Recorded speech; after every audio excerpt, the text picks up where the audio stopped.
is Leolani Gaceta. Leolani was a name that my dad chosen for myself, and my twin sister's name is Leolani, Leah Pearl. And Leolani is voice of the heavenly voice.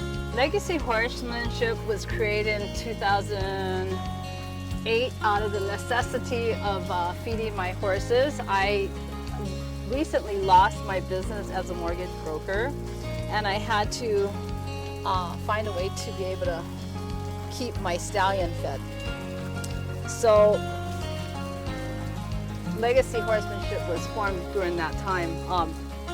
People would come to me and ask me to teach their child how to ride or how to handle horses. Okay.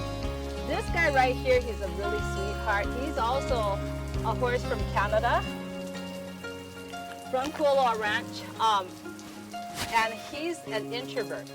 So the reason why he didn't work out at Kualoa Ranch was he couldn't get along with all the other horses, and so he's an introvert. So he's here. Okay. And what are their names? That's Heikili. Heikili. This is boss. Tucker. This is Thor. That's my crippled baby. I know I'm talking. Just stop punching me in the eye. Okay. So what is Thor like? Thor is a total sweetheart, but he's actually the ringleader. Okay. In a herd, there's always going to be a ringleader, and this guy figures out how to get out. He will lift up my electric fence with just a stick and pull it all the way across the road until everything comes out, and then everybody goes. Okay? Wow. So this one right here is Playboy. This is my drunken vet. I caught him up at Gunstock, running wild, and he's a total sweetheart. Okay, he's the type of horse that will show your boyfriend that he can lick your leg and get away with it. That's him. Okay.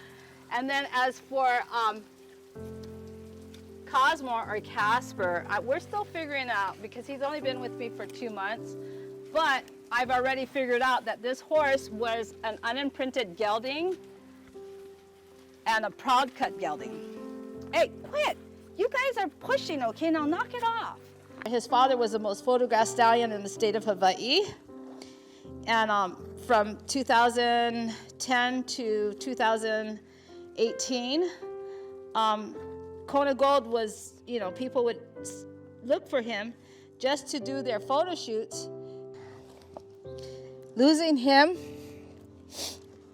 was the hardest thing to do, putting him down. That's why I was very passionate about this horse living after the surgery. Well, in 2018, back in October, I agreed to have corrective surgery on both of his feet because he had a retractive ligament or it's a deep digit ligament that is actually that they drop their hooves down so that way they could walk on their heels. So when I fundraised and I was able to have the surgery done, and the vet had said that his intention was to do both legs at one time, and I said, no, there's going to be complications. The first leg that he did was the left leg, and it went off without a hitch. The second leg he did on the right side, they had trouble with finding the deep digit to cut. What happened was he has 3 different types of incision and scars in the back of that right leg, and the vet had severed his artery, a major artery, which cut off the blood flow from the back of his knee, below his knee, cut off the blood flow. Okay, he contracted 3 different types of bacteria infection, of which was E. coli. It ate through his bone straight through and then down to his coffin bone. His foot fell off in 2018 December. His bone collapsed into his hoof. Before that, his foot fell off. So with, you see people with socks on their limbs that was severed, right? Well, that's what he had, and I had to put, just a shoe or some makeshift shoe or foam just to protect his whatever was left of his bone. And I sent the pictures to a Canadian company that had that made boots, and I was looking for someone to make a boot for my horse, and so when I sent the pictures and showed them what it looked like, it was really it wasn't pretty. I get a phone call 4 days later from, I don't know who the vet was, but it was from UC Davis, and he told me, your horse's bone is degenerating. Just by the pictures you sent me, there's these, and I couldn't understand why this horse had white foam coming out of his hoof before it fell off, right? I took pictures, right? And he told me that's bone degenerating in this horse. And it was just coming out. And he says, if that's the case, his coffin bone joints has degenerated, and we don't know what is the extent of the damage. You would have to put this horse down. And but have your vet X-ray that leg, and if it's confirmed, you're going to have a lot to think about this. I told the vet, I said, come out. I called him and I said, this guy is saying that his bone degenerated and there's nothing more he can do for me. So the vet came out the next day, first thing, and he went up to my friend's ranch, and mind you, my horse is a very happy-go-lucky guy. For his, he's always upbeat, and so he X-rayed Thor, and I called the vet at 12 o'clock. I said, so what's the verdict? The vet didn't call me back. He told me, I'm going up there and I'm gonna X-ray it and you're gonna be okay.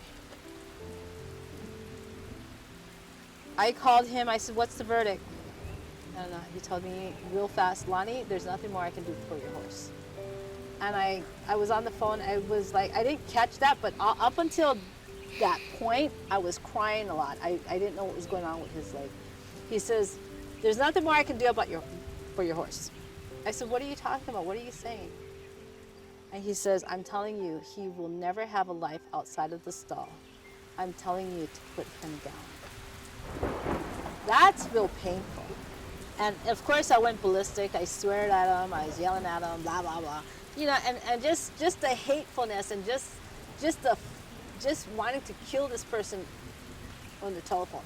So I left my father's side. I went to my friend's ranch to let out Thor and to watch him in the pasture, and I talked to my friend.